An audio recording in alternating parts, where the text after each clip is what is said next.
तो बच्चों कैसे हैं आप सब। बहुत बहुत स्वागत है आपका आज की इस वीडियो में। आज का ये वीडियो क्लास 12th के बच्चों के लिए बहुत ज़्यादा खास होने वाला है, क्योंकि इस वीडियो में हम लोग देखने वाले हैं क्लास 12th का जो इंग्लिश कोर आपका सब्जेक्ट है, जिसका कि आपका प्री बोर्ड एग्जाम होने वाला है 16 दिसंबर को। जी हाँ बच्चों, 16 दिसंबर 2023 को आपका इंग्लिश कोर का प्री बोर्ड का एग्जाम होने वाला है क्लास 12th का, यानी कि आपका। तो इसके लिए हम लोग एक इम्पॉर्टेंट सैम्पल क्वेश्चन पेपर देखने वाले हैं इस वीडियो में। और बेसिकली ये वाला जो सैंपल पेपर है ये हम लोग कर ही रहे थे, इसका ये पार्ट 2 वाला वीडियो होने वाला है। ठीक है, इस वीडियो में हम लोग उन क्वेश्चंस को यहाँ पर कवर करेंगे जो हमने पार्ट 1 वाली वीडियो में डिस्कस नहीं किया है, कवर नहीं किया है। ठीक है, अगर अभी तक आपने पार्ट 1 वाला वीडियो नहीं देखा है तो मैं आपसे रिक्वेस्ट करूंगा कि पार्ट 1 वाला वीडियो जरूर देख लीजिएगा, क्योंकि उसके अंदर सेक्शन ए प्लस में सेक्शन बी जो है मैंने कवर करवा दिया है। तो उस वीडियो का लिंक है मैं आपको डिस्क्रिप्शन बॉक्स में दे दूंगा, उस पर क्लिक करके आप उसको जरूर देख लीजिएगा। अगर आपने पार्ट 1 वाला वीडियो देख लिया है तो इस वीडियो को जरूर देखिएगा, क्योंकि जो आपका पेपर होगा 16 तारीख को, उसमें आपको ये जो सैंपल पेपर है वो बहुत ज़्यादा मदद करेगा। जैसा कि आपने नोटिस भी किया होगा, हमने मिड टर्म एग्जाम में आपके लिए सैंपल पेपर जो है सो कि मतलब आप सभी बच्चों के लिए बना करके अपलोड किए थे। ठीक है, और उन सैंपल पेपर्स के अंदर से बहुत सारे क्वेश्चन आए थे।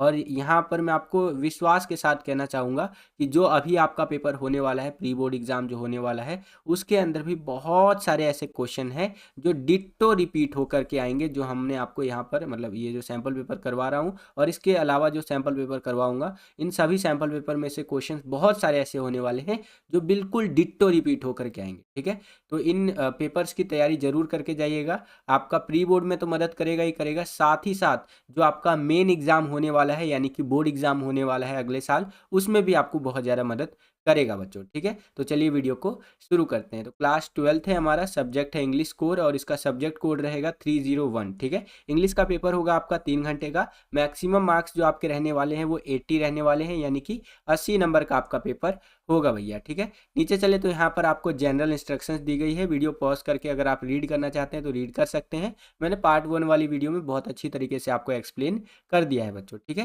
तो ये कुछ इंपॉर्टेंट बातें रही जो आपका पेपर होने वाला है उससे संबंधित। चलिए हम अपने वीडियो को शुरू करते हैं और जो हमारा सेक्शन सी जो रह गया था उसको देखते हैं कि भैया उस सेक्शन के अंदर किस तरह के क्वेश्चन हमसे पूछे गए हैं और कैसे हमें वहाँ पर आंसर देना है। ठीक है, तो चलिए वीडियो को शुरू करते हैं। तो अब हम लोग आ गए हैं सेक्शन सी के अंदर, जो कि आपका लिटरेचर वाला सेक्शन रहता है। और बोले तो भैया आपका जो फ्लेमिंगो और विस्टास वाला जो बुक है, इन दोनों ही बुक के अंदर से जो क्वेश्चन आते हैं, जो क्वेश्चन आपसे पूछे जाते हैं एग्जाम्स के अंदर, वो इसी सेक्शन के अंदर पूछे जाते हैं। ठीक है, तो चलिए एक एक करके देखते हैं। यहाँ पर देखिए सेक्शन सी का पहला क्वेश्चन और इस क्वेश्चन पेपर का 7वां क्वेश्चन क्या बोल रहा है यहाँ पर कि read the given extracts and answer the questions for any one of the two given. यानी कि यहाँ पर आपको दो एक्सट्रैक्ट दे दिए गए हैं 7वें क्वेश्चन के अंदर, दो में से कोई एक एक्सट्रैक्ट जो है आपको करना है। ठीक है, तो चलिए देखते हैं। पहला यहाँ पर एक्सट्रैक्ट जो है उसकी जो स्टार्टिंग की लाइनें हैं कुछ इस प्रकार से है कि what I want should not be confused with total inactivity. Life is what it is about. I want no truck with that. If we were not so single-minded about keeping our lives moving and for once could do nothing, perhaps a huge silence might interrupt this sadness of never understanding ourselves. जैसे कि selves कर and of tending ourselves with that कर। तो यहाँ पर आपको बताने का प्रयास किया गया है कि मैं जो चाहता हूँ उसे पूर्ण निष्क्रियता के साथ भ्रमित नहीं किया जाना चाहिए। जीवन वह है जिसके बारे में वह है, क्या बात है, जीवन वह है जिसके बारे में, जीवन का वो जो सार है ना वो है भैया। मुझे मौत से भरा कोई ट्रक नहीं चाहिए भैया। यदि हम अपने जीवन को गतिमान बनाए रखने के बारे में इतने एक निष्ठ नहीं होते और एक बार के लिए कुछ नहीं कर पाते, तो शायद एक बड़ी खामोशी खुद को भी कभी न समझ पाने और खुद को मौत की धमकी देने के इस दुख को तोड़ सकती है। ठीक है, और ये जो लाइनें हैं ली गई है आपका कीपिंग क्वाइट से। ओके, चलिए अब यहाँ पर आप देखिए, ये तो आपका रहा एक्सट्रैक्ट जिसको हमने पढ़ा और थोड़ा सा समझने का प्रयास किया। अब इस एक्सट्रैक्ट के बेसिस पे यहाँ पर हमसे क्वेश्चंस पूछे जा रहे हैं। जैसे पहला क्वेश्चन है कि which of these does the speakers imply through the following lines, यानी कि जो वक्ता है, स्पीकर है, वो इन पंक्तियों के माध्यम से किसका संकेत करता है। ठीक है, अब पंक्तियां क्या है भैया, दो यहाँ पर लाइनें इस तरह से दे दी हैं कि life is what it is about, I want no truck with death, यानी कि जीवन वह है जिसके बारे में वह है भैया, मुझे वो है भैया, ये मत समझ लीजिएगा, ये मैंने ऐसे ही बोल दिया। ठीक है, यहाँ पर ये कहने का प्रयास किया गया है कि जीवन वह है जिसके बारे में वह है। ठीक है, मुझे मौत से भरा कोई ट्रक नहीं चाहिए। ठीक है, तो इस तरह से यहाँ पर ये दो पंक्तियाँ दी गई है। अब यहाँ पर जो आपका करेक्ट आंसर हो जाएगा बच्चों, वो हो जाएगा option number A, life is mean to be lived and death should not be the focus here, यानी कि जीवन जीने के लिए है और यह मृत्यु पर ध्यान केंद्रित नहीं किया जाना चाहिए। ठीक है, जो जिंदगी है भैया जीने के लिए है, यहाँ पर मृत्यु की ओर आपको ध्यान केंद्रित नहीं करना है कि हाँ भैया यार मेरा ये मौत आ जाएगा, ये हो जाएगा, क्योंकि देखो जिसको जीवन मिला है, जिस भी इंसान को इस धरती पर एक न एक दिन मृत्यु भी आना ही है। और यहाँ पर मैं आपका 1-1.5 मिनट का समय लूँगा, आपको मैं आज का ही एग्जाम्पल देता हूँ। ठीक है, आज तो आपका 12:53 हो रहा है, अभी मैं लगभग रात के 1 बजे के आसपास ये वीडियो शूट कर रहा हूँ। ठीक है, मैं आपको बताता हूँ, आज 30 तारीख हो गया ना, कल था 29 तारीख। तो क्या हुआ कि सडनली दोपहर का टाइम था। ठीक है, अब दोपहर का टाइम था अराउंड, मान लीजिए कि 2 बज रहे होंगे, 2-2:30। उस टाइम क्या था कि मैं छोटे बच्चों को ट्यूशन पढ़ाता हूँ, तो उनको मैं ट्यूशन पढ़ा रहा था। उसके बाद सडनली ना मेरे दिमाग में आने लग गया कि अरे मैं अभी हूँ, एक टाइम पे नहीं रहूँगा। ऐसे मतलब एक एकदम अजीब-अजीब से ख़्याल नहीं होते? जैसे इस लाइन में बताया गया है कि जीवन जीने के लिए है और मनुष्य जो है वो उसको मतलब मृत्यु पर ध्यान केंद्रित नहीं करना चाहिए इस तरह से। मेरा भी ध्यान ना एकदम से गया। आप भी कभी ना इस चीज़ को सोचिएगा कि अरे मैं हूँ और एक टाइम बाद नहीं रहूँगा। तो ये काफ़ी अटपटा-सा लगता है कि यार मैं हूँ और नहीं रहूँगा, फिर किस ब्रह्मांड में जाऊँगा, कहाँ जाऊँगा, ठीक है, इस जीवन के बाद। तो काफ़ी अटपटा सा लगता है। फिर एक बार दिमाग में आता है कि यार देखो ये सबके साथ होना है, ये मेरे साथ ही नहीं हो रहा है, मेरे से पीछे जो भी महान महान व्यक्ति हुए हैं, अल्बर्ट आइंस्टाइन, ठीक है, रामानुजन जी, बहुत महान महान व्यक्ति, सभी के साथ यही क्रम चलता गया है। एपीजे अब्दुल कलाम हो गए हमारे, ठीक है, आपके सैम मानिकशॉ जी हो गए, जिनके ऊपर अभी मूवी भी आने वाली है। ठीक है, तो जो भी महान व्यक्ति हुए हैं उनका भी जीवन एक न एक दिन समाप्त हुआ ही है और हमारा भी जीवन एक न एक दिन समाप्त हो ही जाएगा। तो यही सब सोच करके मैं भी सोचा कि यार मैं ओवर थिंकिंग कर रहा हूँ भाई, एक न एक दिन तो जीवन समाप्त होना ही होना है। ठीक है, जस्ट ये फर्स्ट यहाँ पर लाइन पढ़ा ना मैं, ए वाला ये जो लाइन दे रखा है, तो इसी को लेकर के मेरे को ये बात ध्यान में आया, तो मैं सोचा आपके साथ शेयर कर दिया जाए, है ना। चलिए, क्योंकि आप हमारी फैमिली की तरह है, आपके साथ लगभग लगभग हर बातें शेयर की ही जाती है। खैर, चलिए आगे चलते हैं। और आगे चलने से पहले आप सभी से एक रिक्वेस्ट करना चाहूँगा कि अगर आप चाहते हैं कि इसी प्रकार की वीडियोज़ हम आपके लिए लेकर के आते रहें, तो इस वीडियो को ज़्यादा से ज़्यादा लाइक कीजिएगा। जितना ज़्यादा वीडियो को आप लाइक करेंगे, उतना ज़्यादा हमारा मोटिवेशन बढ़ता है और वीडियोज़ को बनाने के लिए। चैनल पर अगर आप नए आ गए हैं, चैनल को सब्सक्राइब नहीं किया है, तो अभी सब्सक्राइब कर लीजिए। इसी प्रकार की वीडियोज़ मैं आपके लिए लेकर के आता रहता हूँ। कृष्णा सर आपके लिए वीडियो इस तरह की लेकर के आते रहते हैं, ठीक है। और भी बहुत सारा कंटेंट आपके लिए आने वाला है। ये तो सिर्फ इंग्लिश का सैम्पल पेपर है, अभी हिंदी का, जियोग्राफी का, पॉलिटिकल का, हिस्ट्री का और जो भी सब्जेक्ट का आप डिमांड करेंगे, जितना हमसे पॉसिबल हो पाएगा सैम्पल पेपर हम आपको प्रोवाइड करवाएंगे। साथ ही साथ सैम्पल पेपर के साथ इंपॉर्टेंट क्वेश्चन हो गए, ठीक है, मैप हो गया, कार्टून हो गया, बहुत अलग अलग तरह का डाइवर्स कंटेंट हम आपको देने का प्रयास करेंगे। ठीक है, आपको क्या करना है भैया, वीडियोस को लाइक करते रहना है, हमारा मोटिवेशन बढ़ाते रहना है। और चैनल पर अगर आप नए आ गए हैं, चैनल को सब्सक्राइब नहीं किया है, तो अभी विद्यालय स्टडी पॉइंट को सब्सक्राइब कर लीजिए। जैसे ही आप सब्सक्राइब करेंगे, बगल में आपको बेल का घंटी या घंटा कुछ भी कह सकते हो, उसका आइकन देखने को मिलेगा, उसको प्रेस करके ऑल पे क्लिक कर दीजिएगा, जिससे कि जो भी हम नया वीडियो अपलोड करें उसका नोटिफिकेशन सबसे पहले आपके फ़ोन पर आ जाया करे और आपकी जो तैयारी है एग्जाम्स के लिए वो और भी बेहतर से बेहतर तरीके से हो सके। ठीक है, चलिए सेकंड क्वेश्चन देखिए, यहाँ पर इस एक्सट्रैक्ट से क्या पूछा गया है कि complete the given sentence appropriately, यानी कि ये जो सेंटेंस है भैया इसको उचित रूप से पूरा करे करके, है ना। इस तरह से आपका ये क्वेश्चन है। अब देखिए क्या है भैया यहाँ पर सेंटेंस कि based on the extract silence would help humanity to dash, यानी कि ये आपका एक्सट्रैक्ट के आधार पर जो मौन है यानी साइलेंस है, ये मानवता को डैश में मदद करेगा। ठीक है, तो यहाँ पर आंसर रहेगा आपका stop the collective sadness that जो सो कि stems from not understanding ourselves करके, यानी कि उस सामुदायिक दुख को रोके जो स्वयं को न समझ पाने से उत्पन्न होता है, तो इससे मदद करेगा किसको, मानवता को। ठीक है, तो इस प्रकार से इस क्वेश्चन का आंसर आप लिख सकते हैं बच्चों। आगे चलते हैं। अब तीसरा क्वेश्चन यहाँ पर देखिए क्या है कि what does the speakers mean when he describe people as single minded, यानी कि जो वक्ता है हमारा स्पीकर है, ठीक है, उसका क्या मतलब है जब वह लोगों को एक जो सो कि एकल चित्त बताता है। ठीक है, यानी कि सिंगल माइंडेड जो होते हैं ना, इस तरह से। तो यहाँ पर करेक्ट आंसर हो जाएगा ऑप्शन नंबर सी आपका, people who only focus on rushing through their life, यानी कि जो लोग अपने जीवन में केवल भाग दौड़ पर ध्यान केंद्रित करते हैं उनको सिंगल माइंडेड यहाँ पर स्पीकर यानी कि वक्ता बताते हैं। तो ऑप्शन नंबर जो सी है आपका यहाँ पर बिल्कुल करेक्ट आंसर हो जाएगा। आगे चलते हैं। अब अगला क्वेश्चन देखिए, यहाँ पर आपका चौथा क्वेश्चन क्या पूछ रहा है, इस तरह से है कि justify the following statement as false. ठीक है, यानी कि आपको फॉल्स में यानी गलत ठहराना, एक तरह से निम्नलिखित जो आपका ये है ना स्टेटमेंट कथन, इसको आपको असत्य सिद्ध करना है, यानी कि फॉल्स सिद्ध करना है।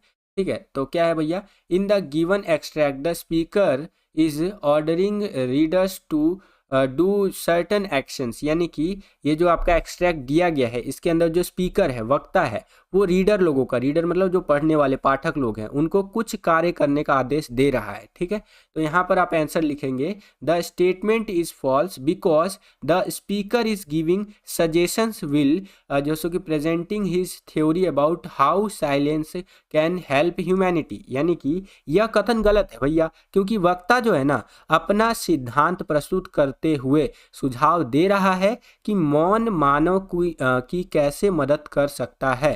ठीक है, तो इस प्रकार से आपको आंसर लिखना है बच्चों। अब देखिए बहुत सारे बच्चे यहाँ पर कंफ्यूज होंगे कि सर एक्सट्रैक्ट पढ़ने के बाद तो आंसर मेरे को समझ ही नहीं आता है, कैसे आंसर दूं। तो देखो ये आप पहली बात तो पहली दूसरी तीसरी क्लास में तो हो नहीं, बड़ी क्लास में हो, 12th में हो, इस साल आप 12th का एग्ज़ाम दोगे अपना बोर्ड एग्ज़ाम, उसके बाद स्कूल लाइफ आपकी ख़त्म हो जाएगी, है ना।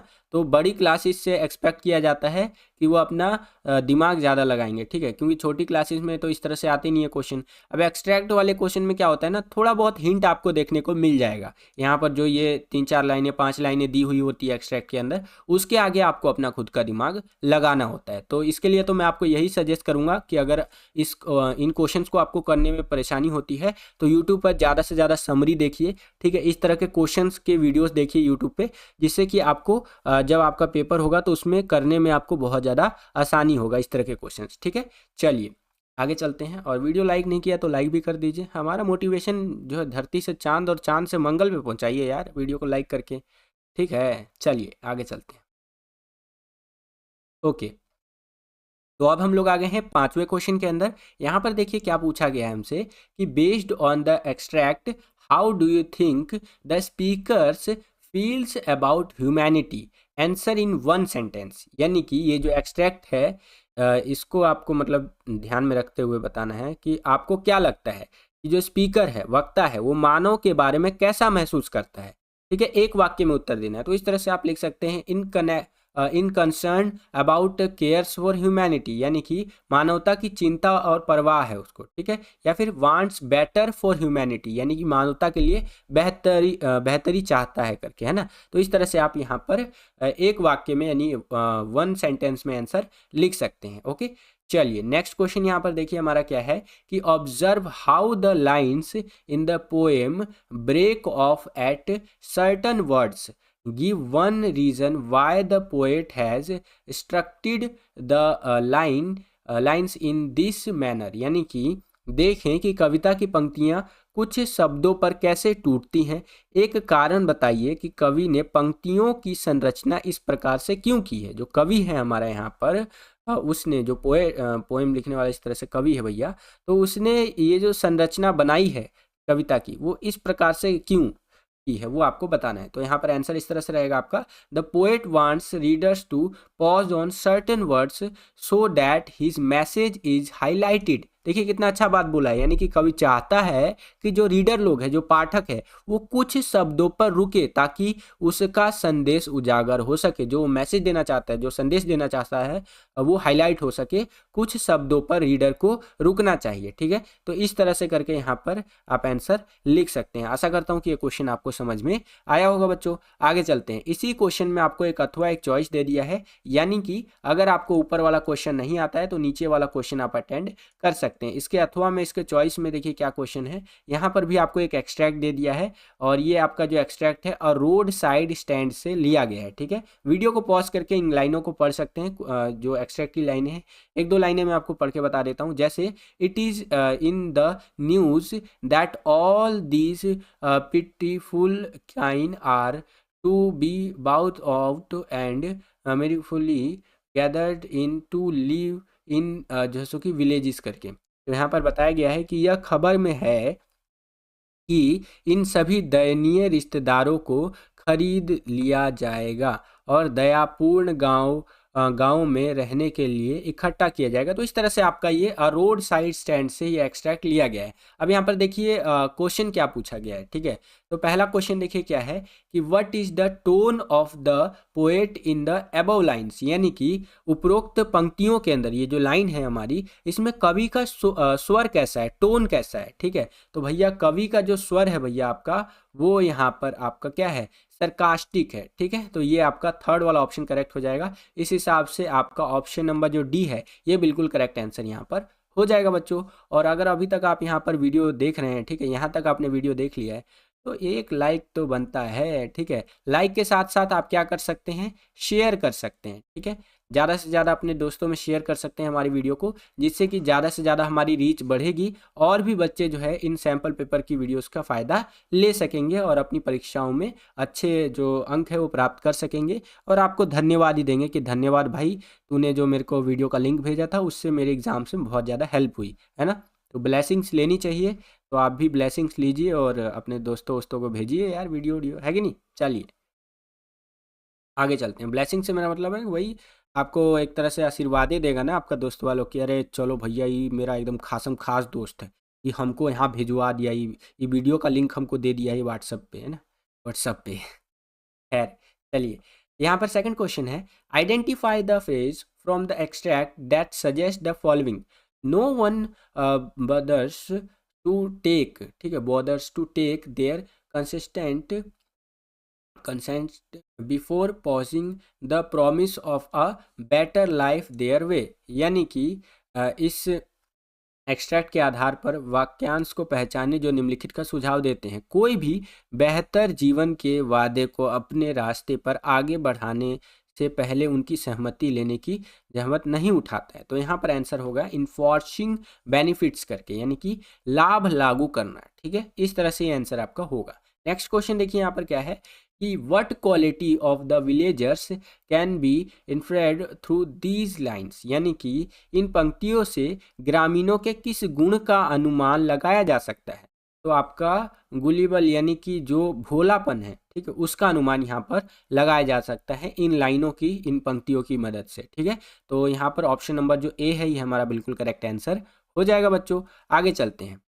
नेक्स्ट क्वेश्चन देखिए यहाँ पर हमारा फोर्थ क्वेश्चन है कि complete the following analogy correctly, do not repeat from used example. Okay, तो यहाँ पर इस तरह से है कि ग्रीडी, गुड, ठीक है, ड्योर्स, alliteration, dash dash dash dash, oxymoron करके, ठीक है, यानी कि लालची, अच्छे करता, अनुप्रास, डैश डैश डैश, ऑक्सीमोरोन। तो यहाँ पर आंसर हो जाएगा, ठीक है, बीस्ट ऑफ प्रे करके, यानी कि शिकार के लाभकारी जानवर करके, ये आंसर आपका हो जाएगा। ठीक है, आई थिंक यही होना चाहिए। चलिए, आई थिंक नहीं, वही आंसर होगा।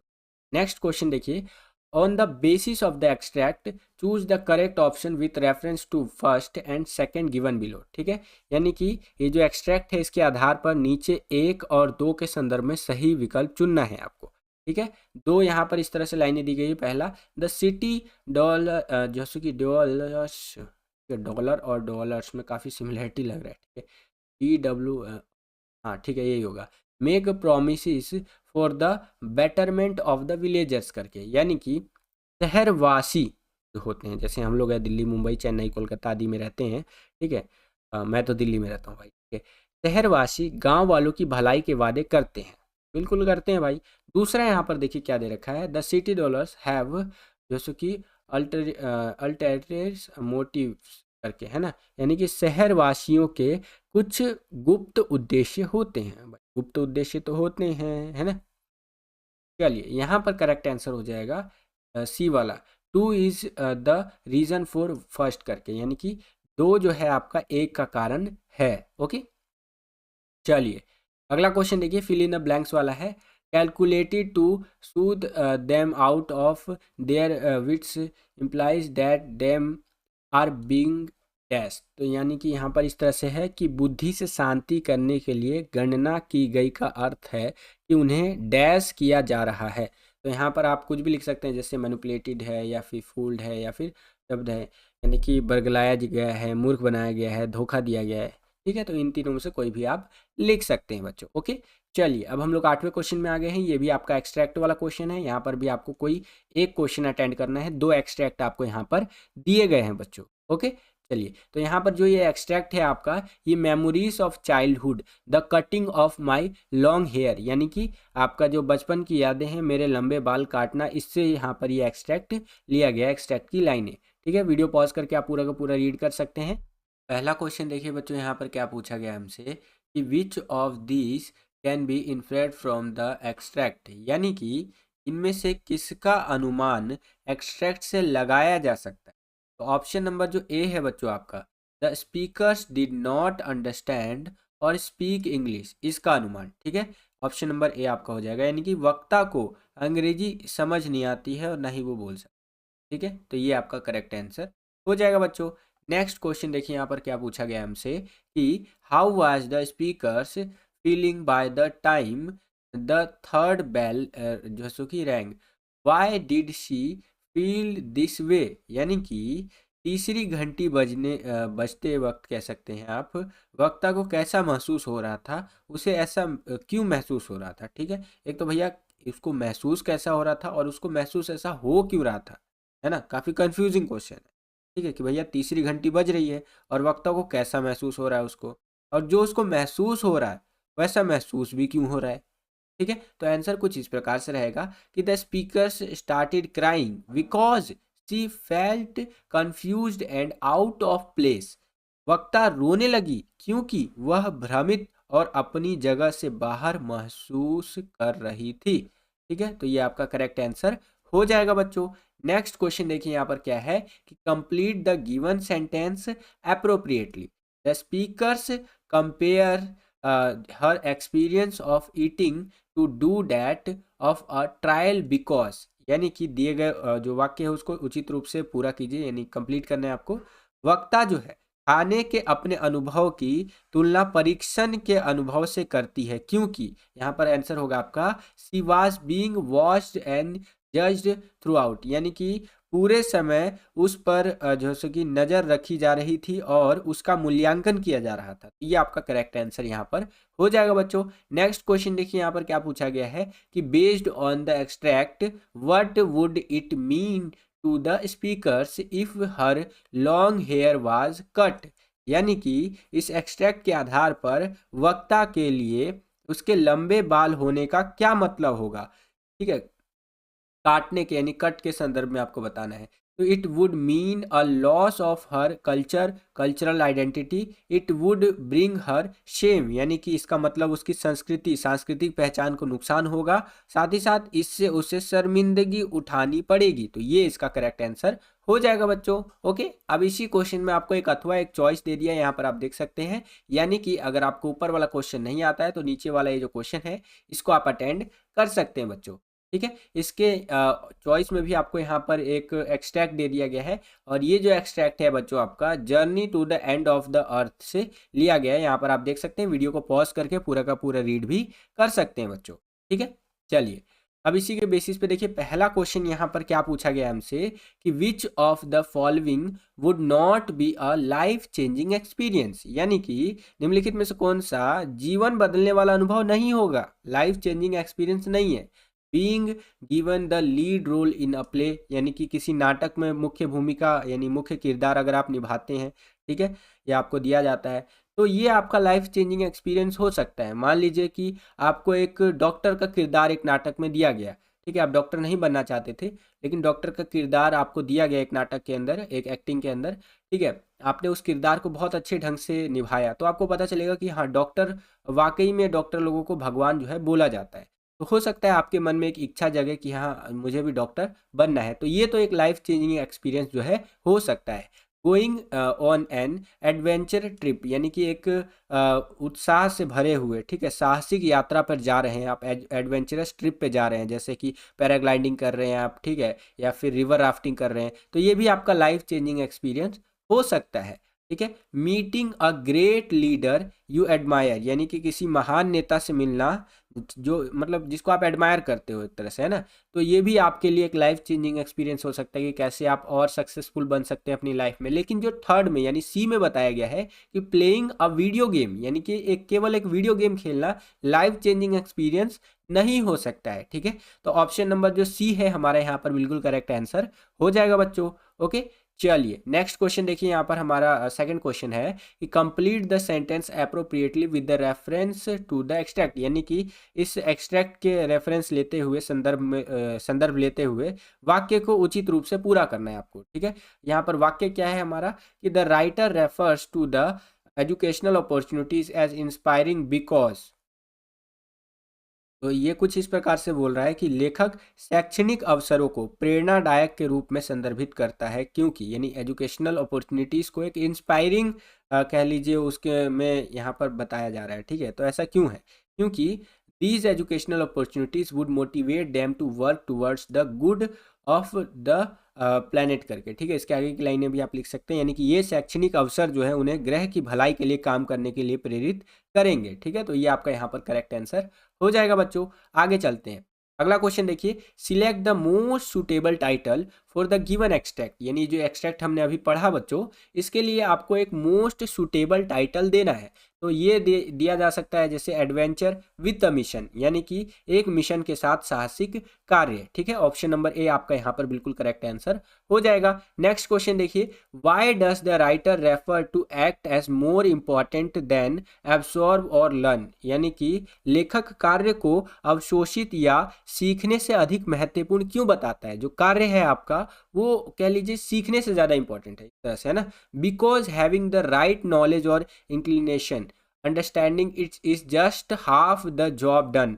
इट फॉल्स या फिर जो भी कह सकते हैं आप, fails to have an impact till it applied, ठीक है, practised put to use in our actions. कहने का मतलब ये है क्योंकि सही ज्ञान या झुकाव समझ होना ही आधा काम होता है जब तक इसे हमारे कार्यों में लागू नहीं किया जाता है, ठीक है। मान लीजिए कि आपके पास पूरी नॉलेज है, पूरा आपने इंग्लिश का पूरा सिलेबस कवर कर रखा है, हर एक क्वेश्चन आता है आपको इंग्लिश का, लेकिन ये नॉलेज होना ही तो ज़रूरी नहीं है, क्योंकि एग्ज़ाम अगर आप देने जाएंगे तो वहाँ पर ये नॉलेज आपको दिखानी भी पड़ेगी लिख करके, है ना। तो अगर मान लीजिए आप लिख करके प्रैक्टिस नहीं करते हैं तो आपको बहुत ज़्यादा दिक्कत होगी। अगर आपके 100 में से 100 या 80 में से 80, मान लीजिए कि हाँ 80 में से 80 आप ला सकते हैं, लेकिन वहाँ पर आप नहीं ला पाएंगे क्योंकि आपने राइटिंग की प्रैक्टिस इस तरह से नहीं की होगी, है ना। तो खाली नॉलेज होना इंपॉर्टेंट नहीं है, उसका आपको प्रैक्टिस करना, अप्लाई करना भी बहुत ज़्यादा ज़रूरी होता है। मान लीजिए कि आपने थ्योरिकली पढ़ लिया कि बाइक कैसे स्टार्ट होती है, गाड़ी कैसे चलाया जाता है, लेकिन कभी प्रैक्टिकली किया ही नहीं है, तो जब आप प्रैक्टिकल करने जाएंगे तो बहुत ज़्यादा दिक्कत होगा आपको, ठीक है। तो नॉलेज होना केवल हाफ जॉब डन होता है, 50% काम होता है, उसको अप्लाई भी करना होता है। तो इस तरह से आंसर आप लिख सकते हैं। आगे चलते हैं, अब हम लोग आ गए हैं 9वें क्वेश्चन के अंदर। यहाँ पर भी एक्सट्रैक्ट है और कोई एक एक्सट्रैक्ट आपको करना है बच्चों, ठीक है। ये वाला जो एक्सट्रैक्ट है द लास्ट लेसन से लिया गया है, वीडियो पॉज करके आप पूरा का पूरा रीड भी कर सकते हैं, ठीक है। इसके बेसिस पे देखिए पहला क्वेश्चन क्या पूछा गया है, list any two ceremony details present in this extract first, इस तरह से करके, यानी कि इस एक्सट्रैक्ट में मौजूद किन्हीं दो संवेदी विवरणों की सूची बनाएं, ठीक है। तो पहला आप लिख सकते हैं the sounds of the opening and closing of desk, desk के खुलने और बंद होने की आवाज़ें, और दूसरा आप लिख सकते हैं the loud lessons repeated in यूनी जैसो कि सन करके, ठीक है, ऊंचे स्वर में पाठ एक स्वर में दोहराया गया। तो इस तरह से आंसर आप लिख सकते हैं बच्चों। नेक्स्ट क्वेश्चन देखिए यहाँ पर क्या है कि वाई डज द जो सो कि प्रोटोगेनिस्ट फील जो सो कि anxious about entering the classroom on this particular day. इस विशेष दिन पर नायक कक्षा में प्रवेश करने को लेकर चिंतित क्यों महसूस करता है। ठीक है, तो इसका आंसर होगा the classmates have started the lesson, क्योंकि सहपाठियों ने, जो क्लासमेट है, उन्होंने पाठ शुरू कर दिया है। तो ये आपका करेक्ट आंसर हो जाएगा बच्चों। नेक्स्ट क्वेश्चन देखिए यहाँ पर क्या है, कंप्लीट द सेंटेंस अप्रोप्रिएटली, यानी कि अच्छे से आपको भैया इस सेंटेंस को, इस वाक्य को पूरा करना है। The phrase as quiet as a Sunday morning suggest that, यानी कि वाक्यांश रविवार की सुबह जितना शांत सुझाव देता है कि डैश है कि the school was unusually quiet and still as if it were a day of rest holiday school of rather than a bustling school day, यानी कि स्कूल असामान्य रूप से शांत और स्थिर था, मानो यह आराम या छुट्टी का दिन हो, स्कूल के व्यस्त दिन के बजाय स्कूल की छुट्टी हो। इस तरह से करके यहाँ पर आप आंसर लिख सकते हैं। ठीक है, आगे चलते हैं। चौथा क्वेश्चन है कि pick evidence from the extract that help one infer that this was not the protagonist first time being late to school, यानी कि इस एक्सट्रैक्ट के आधार पर ऐसे साक्ष्य चुने जो यह अनुमान लगाने में मदद करे कि नायक का स्कूल में देर से आने का यह पहला मामला नहीं था। तो आंसर इस तरह से आप लिख सकते हैं, ये आप अपनी स्क्रीन पर देख सकते हैं कि ऐसा लगता है कि नायक के पास किसी की नज़र में आए बिना कक्षा में घुसने की योजना थी, प्लानिंग थी, जिससे पता चलता है कि वे पहले भी इसी तरह की स्थिति में रहे होंगे। ठीक है, तो यहाँ पर इस तरह से आंसर आपका रहेगा बच्चों। नेक्स्ट क्वेश्चन देखिए, what does the term terrible iron ruler indicate about M Hamel, यानी कि भयानक लोह शासक शब्द एम हेमल के बारे में क्या दर्शाता है। तो इस तरह से है, the strictness and severity of M Hamel's discipline, यानी कि एम हेमल के अनुशासन की कठोरता और गंभीरता को दिखाता है। ठीक है, नेक्स्ट यहाँ पर क्वेश्चन देखिए बच्चों, which of the following headlines best suggest the central idea of the extract, यानी कि निम्नलिखित में से कौन सा शीर्षक इस एक्सट्रैक्ट के केंद्रीय विचार का सबसे अच्छा सुझाव देता है। तो यहाँ पर करेक्ट आंसर हो जाएगा आपका option number B, the importance of punctuality. ठीक है, यानी कि समय की पाबंदी का महत्व दिखाता है ना। तो ये आपका करेक्ट आंसर हो जाएगा बच्चों। इसी क्वेश्चन में आपको एक अथवा एक चॉइस दे दिया है, यहाँ पर आप देख सकते हैं, यानी कि अगर आपको ऊपर वाला क्वेश्चन नहीं आता है तो नीचे वाला ये जो क्वेश्चन है इसको आप अटेंड कर सकते हैं। इसके अथवा में इसके चॉइस में देखिए क्या है, ये भी बेसिकली एक एक्सट्रैक्ट ही है, और ये जो एक्सट्रैक्ट की लाइनें हैं, द इंटरव्यू जो है, यहाँ से ये एक्सट्रैक्ट की लाइनें ली गई हैं। ठीक है, और इनको वीडियो को पॉज करके इन लाइनों को आप पढ़ सकते हैं। इसके बेसिस पे जो हमसे क्वेश्चन पूछे जा रहे हैं उनको देख लेते हैं थोड़ा। ठीक है, पहला क्वेश्चन देखिए यहाँ पर क्या है कि what is most likely reason some people consider the practice of interview to be an art, यानी कि सबसे संभावित कारण क्या है कि कुछ लोग इंटरव्यू के अभ्यास को एक कला मानते हैं। ठीक है, this could be because it require, यानी कि ऐसा इसलिए है क्योंकि इसकी आवश्यकता जो है सो कि क्रिएटिविटी एंड इमेजिनेशन में बहुत ज़्यादा मदद मिलती है, यानी कि रचनात्मकता और कल्पना जो है इसके अंदर ये बहुत ज़्यादा इंपॉर्टेंट है। ठीक है, तो इस हिसाब से आपका सी वाला जो ऑप्शन है ये करेक्ट आंसर हो जाएगा बच्चों। नेक्स्ट यहाँ पर हमारा क्वेश्चन देखिए, rewrite the sentence by replacing the underlined phrase with its interference celebrities feel that an interview जो सो कि डायमिशिस देम। ठीक है, ओके, तो यहाँ पर आंसर इस तरह से रहेगा, ये आप अपनी स्क्रीन पर देख सकते हैं, रीराइट करना था बेसिकली। ठीक है, नेक्स्ट क्वेश्चन देखिए यहाँ पर हमारा क्या है कि on the basis of the extract choose the correct option with reference to the two statements given below. यहाँ पर है आपका एक्सट्रैक्ट के आधार पर नीचे दिए गए दो कथनों के संदर्भ में सही विकल्प आपको चुनना है। ठीक है, जैसे पहला है celebrities don't consent to be interviewed, यानी कि जो मशहूर हस्तियां होती हैं वो इंटरव्यू के लिए सहमति नहीं देती हैं। ठीक है, और दूसरा है interviews इंट्रोड्यू intrude the privacy of celebrities, यानी कि जो आपका इंटरव्यू होता है मशहूर हस्तियों यानी सेलिब्रिटीज़ जो होते हैं उनकी गोपनीयता में हस्तक्षेप करते हैं, ठीक है। तो यहाँ पर आपका डी ऑप्शन करेक्ट हो जाएगा। Two is the reason for first, यानी कि जो दूसरा वाला है कि प्राइवेसी वाला लेकर के, तो ये रीज़न हो सकता है फर्स्ट के लिए, ठीक है। इसीलिए जो मशहूर हस्तियाँ होती हैं ना वो जल्दी अपना इंटरव्यू नहीं देते हैं। ओके, चलिए नेक्स्ट क्वेश्चन देखिए। Rationalise the support the given option, ठीक है। To say that an interview in its highest form is a source of truth is an, जैसे कि एक्स्ट्रा वेगेंट करके क्लेम करके, है ना, यानी कि दी गई राय का समर्थन करने के लिए तर्क संगत बताइए बनाए करके। यह कहना कि साक्षात्कार इंटरव्यू जो होता है अपने उच्चतम रूप में सत्य का स्रोत है एक असाधारण बात है, दावा करना है आपको, ठीक है। तो आंसर कुछ इस तरह से रहेगा, ये आप अपनी स्क्रीन पर देख सकते हैं बच्चों की एक असाधारण दावा है क्योंकि निम्नलिखित के कारण एक इंटरव्यू सत्य का स्रोत नहीं हो सकता है।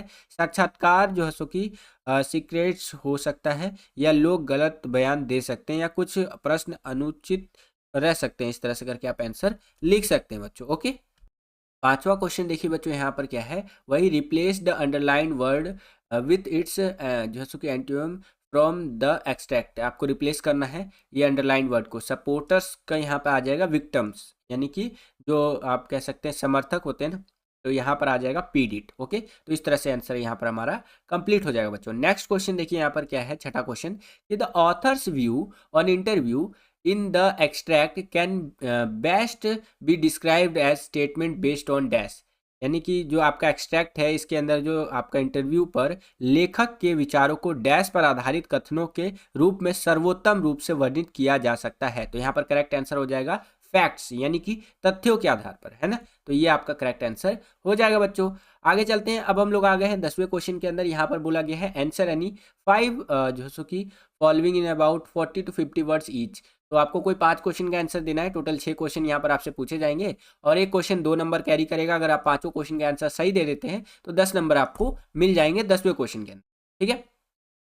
पहला क्वेश्चन देखिए यहाँ पर क्या पूछा गया है कि what is the message of the story the rat trap. काफी इंपॉर्टेंट क्वेश्चन है, कई बार पेपर में ये आ चुका है। यानी कि द रैट ट्रैप जो कहानी है आपका, वही चूहेदानी वाला, तो इसका मैसेज क्या है, ये संदेश क्या देना चाहती है। तो यह आंसर आप इस प्रकार से लिख सकते हैं, Edla treated the peddler as if he was a captain, यानी कि एडला ने फेरी वाले के साथ ऐसा व्यवहार किया जैसे मानो वो एक कप्तान हो, ठीक है। और आगे आप लिख सकते हैं कि the peddler got the power to clear himself, ठीक है। यहाँ पर आप देख सकते हैं सेकंड वाली लाइन है, यानी कि जो खुद को एक तरह से क्लियर करने की, साफ करने की शक्ति मिल गई पैडलर को, है ना।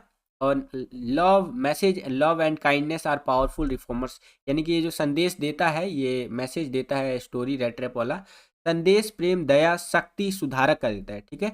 दया शक्ति और सुधारक का संदेश देता है ये वाला story the red trap. Okay, तो इस प्रकार से इस क्वेश्चन का आंसर आप लिख सकते हैं। कुछ डिफरेंस भी हो, आपका डिफरेंट भी हो सकता है बेस्ड ऑन एनसीईआरटी बुक, जो आपके एनसीईआरटी की बुक है उसके बेसिस पे आप आंसर लिख सकते हैं, बट रिलेवेंट होना चाहिए, है ना, जैसे ये आंसर मैंने आपको बताया। आगे चलते हैं, नेक्स्ट क्वेश्चन देखिए, why did Rajkumar Shukla want to meet Gandhi ji. यहाँ पर आपका क्वेश्चन है कि राजकुमार शुक्ला जी गांधी जी से क्यों मिलना चाहते थे। तो आंसर आप यहाँ पर देख लीजिए, मैं आपको बता देता हूँ। राजकुमार शुक्ला जो है एक शेयर क्रॉपर थे चंपारण से, जो कि पढ़े लिखे तो नहीं थे, लेकिन वो मिलना चाहते थे गांधी जी से, क्योंकि जो इनजस्टिस हो रहा था यहाँ पर चंपारण डिस्ट्रिक्ट के अंदर, चंपारण जो बिहार में पड़ता है, तो उसको लेकर के वो गांधी जी से हेल्प मांगना चाहते थे, ठीक है। इसीलिए वो चाहते थे कि गांधी जी चंपारण आए और जो वहाँ की समस्याएं हैं उनको सॉल्व करें, है ना। तो इसीलिए राजकुमार शुक्ला जी जो है वो गांधी जी से मिलना चाहते थे। नेक्स्ट क्वेश्चन देखिए हमारा क्या है कि how is a thing of beauty a joy for ever, यानी कि सुंदर वस्तु सदैव के लिए आनंददायक कैसे होती है,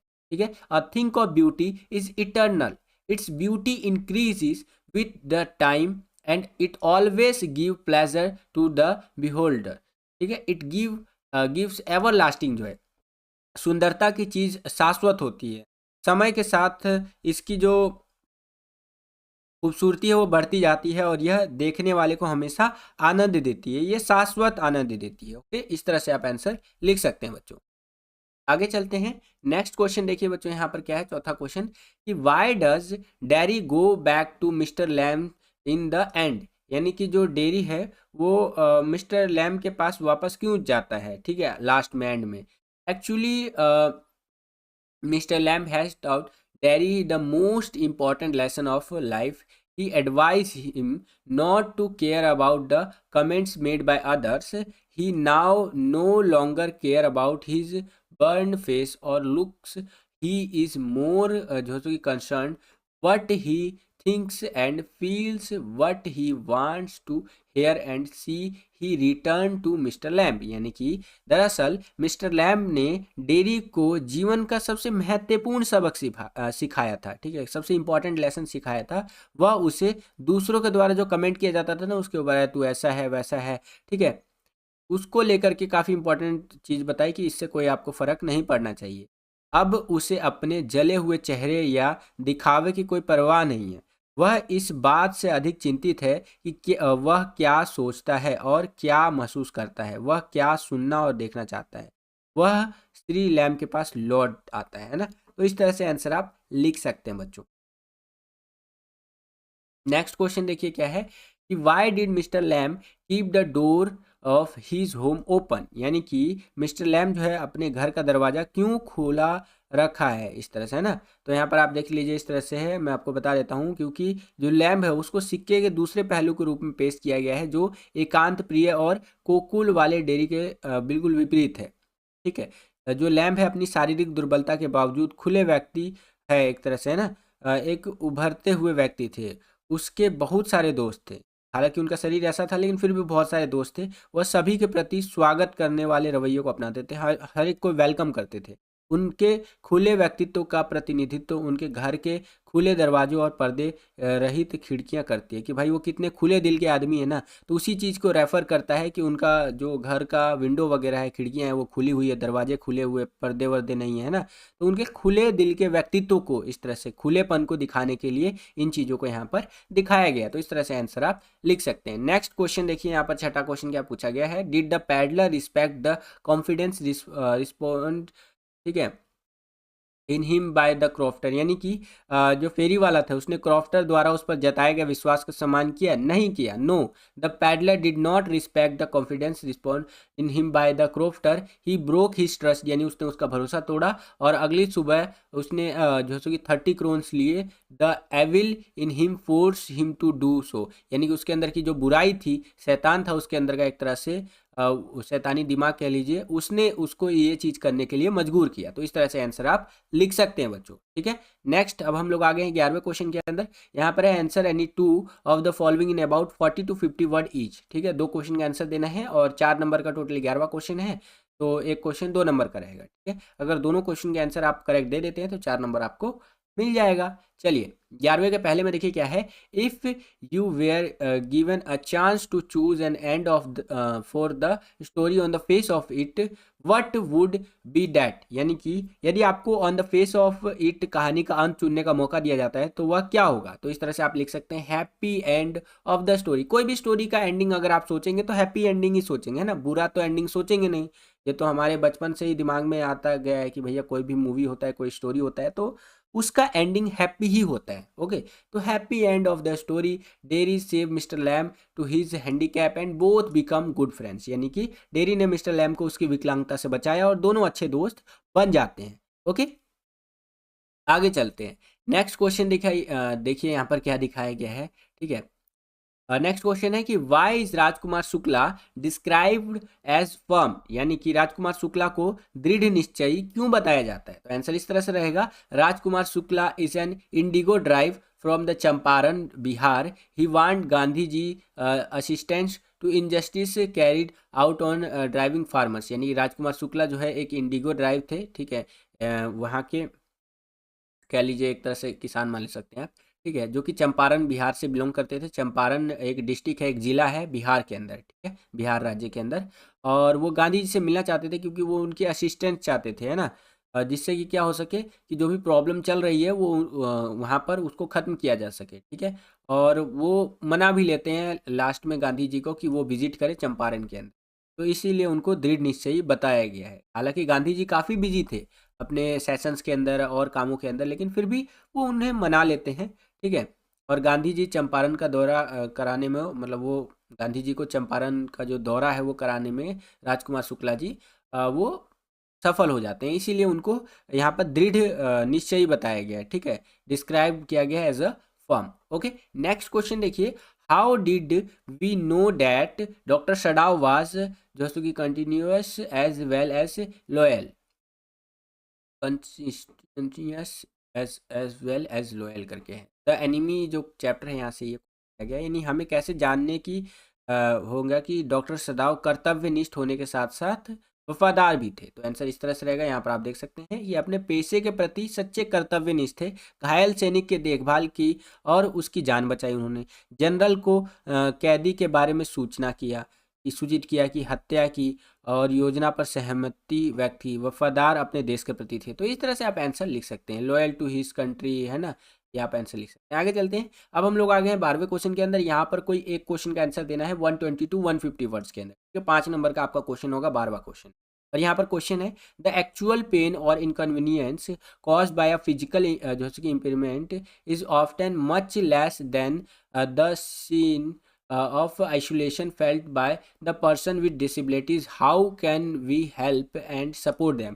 यानी कि शारीरिक अक्षमता के कारण होने वाले वास्तविक दर्द या असुविधा अक्सर विकलांग व्यक्ति द्वारा महसूस किए गए अलगाव की भावना से बहुत कम होती है, हम उनकी सहायता और समर्थन कैसे कर सकते हैं, है ना।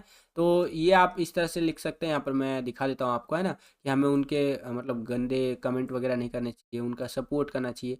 और डेयरी और लैम्प को लेकर के आप यहाँ पर आंसर पूरा लिख सकते हैं, यहाँ पर वीडियो पॉज करके आप रीड भी कर सकते हैं। इसी के चॉइस में आपको एक क्वेश्चन दे दिया है, यहाँ पर आप देख सकते हैं कि why did Gandhi ji agree to settle of 25% refund to the farmers, how did it influence the peasant landlord relationship in Champaran. यानी कि गांधी जी जो थे वो किसानों के 25% रिफंड के समझौते पर क्यों सहमत हो गए थे और इसने चंपारण में किसान जमींदार संबंधों को कैसे प्रभावित किया।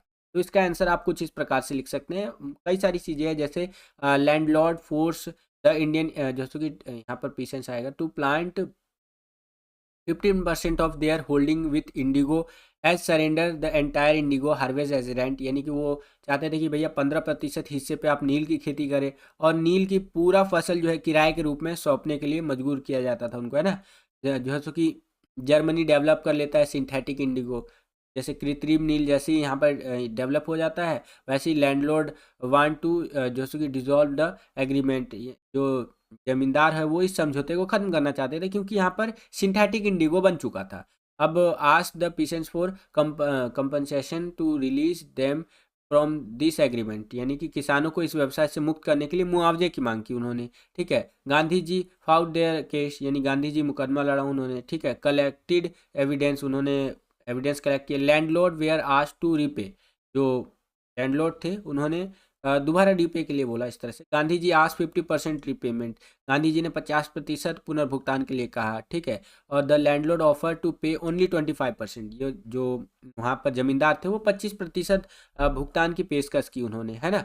उसके बाद Gandhi ji agree to refund only 25%, Gandhi ji मान गए कि चलो भैया 25% वापस कर देते हैं, ठीक है। उस तरह से यहाँ पर आप चीज़ों को देख सकते हैं, इस तरह से आंसर आपको लिखना है बच्चों। ओके, चलिए, तो ये कारण था जिस कारण से गांधी जी मान गए थे। अब हम लोग आ गए हैं 13वें क्वेश्चन के अंदर। यहाँ पर आपको कोई एक क्वेश्चन का आंसर देना है, answer any one of the following in about 120 to 150 words, और ये भी 5 नंबर का क्वेश्चन आपका रहने वाला है बच्चों, ठीक है।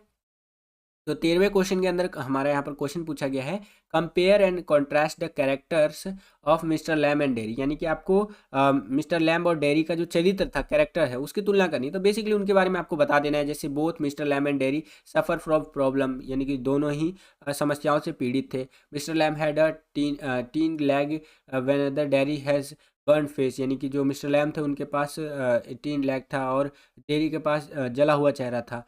But both of them differ in their attitude towards handling their problem, यानी कि दोनों अपना जो समस्या उससे निपटने के लिए दृष्टिकोण उनका भिन्न है, इस तरह से करके, है ना। बाकी आप मिस्टर लैम के बारे में बता दीजिएगा, वीडियो पॉज करके आप पूरा रीड कर सकते हैं, और फिर उसके बाद आप डेरी के बारे में बता दीजिएगा, तो आपका आंसर यहाँ पर कंप्लीट हो जाएगा बच्चों। ओके, चलिए, अब इसी क्वेश्चन में एक आपको अथवा दे दिया, एक चॉइस दे दिया है। ऊपर वाला क्वेश्चन अगर आपको नहीं आता है तो नीचे वाला क्वेश्चन आप अटेंड कर सकते हैं। इसके अथवा में इसके चॉइस में क्या है कि imagine that एडला Williamson the rat trap studied of Anis Jung had the opportunity to interact with Sohaib and Mukesh of Lost Spring. How would she react? Why do you say so? यानी कि कल्पना कीजिए कि अनीस जंग के बजाय एडला Williamson जो rat trap से बात कर रहा है को लॉस्ट स्प्रिंग के सोहेब और मुकेश के साथ बातचीत करने का अवसर मिला। वह कैसा प्रतिक्रिया देंगे, रिएक्शन कैसा होगा, आप ऐसा क्यों कह रहे हो।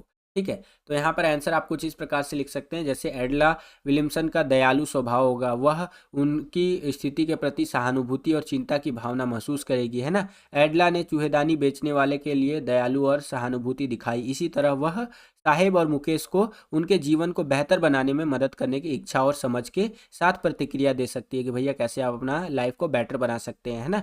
जीवन के उत्थान के तरीके खोजने की कोशिश कर सकती हैं कि भैया कैसे आप जीवन में आगे बढ़ सकते हैं। स्थिति को सुधारने के लिए कार्रवाई करने के लिए प्रेरित कर सकते हैं कि कैसे आप अपना जो अभी आपकी कंडीशन है उसको और बेटर कर सकते हैं ना। तो उसके लिए यहाँ पर एक्शंस लिए जा सकते हैं इम्प्रूव करने के लिए सिचुएशंस को। तो इस तरह से इस क्वेश्चन का आंसर आप लिख सकते हैं। और यहाँ पर हमारा इंग्लिश स्कोर का सैंपल पेपर नंबर जो 1 था बच्चों, वो समाप्त होता है। बच्चों यही था आज का ये वीडियो। आशा करता हूँ कि आपको ये वीडियो पसंद आया होगा। अगर आपको ये वीडियो पसंद आया तो ज़्यादा से ज़्यादा इस वीडियो को लाइक कीजिए। जितना ज़्यादा वीडियो को आप लाइक करेंगे उतना ज़्यादा हमारा मोटिवेशन बढ़ता है और वीडियोज़ को बनाने के लिए। चैनल पर अगर आप नए आ गए हैं, चैनल को अभी तक सब्सक्राइब नहीं किया है, तो क्या कर रहे हैं आप, अभी चैनल को सब्सक्राइब कर लीजिए। इसी तरह की वीडियोस हम आपके लिए लेकर के आते रहते हैं। जैसे ही आप विद्यालय स्टडी पॉइंट को सब्सक्राइब करेंगे, बगल में आपको बेल का घंटी या घंटा कुछ भी कह सकते हो उसका आइकन देखने को मिलेगा, उसको प्रेस करके ऑल पे क्लिक कर दीजिएगा, जिससे कि जो भी हम नया वीडियो डाले उसका नोटिफिकेशन सबसे पहले आपके फ़ोन पर आ जाया करे और आपकी जो तैयारी है एग्जाम्स के लिए वो और भी बेहतर से बेहतर तरीके से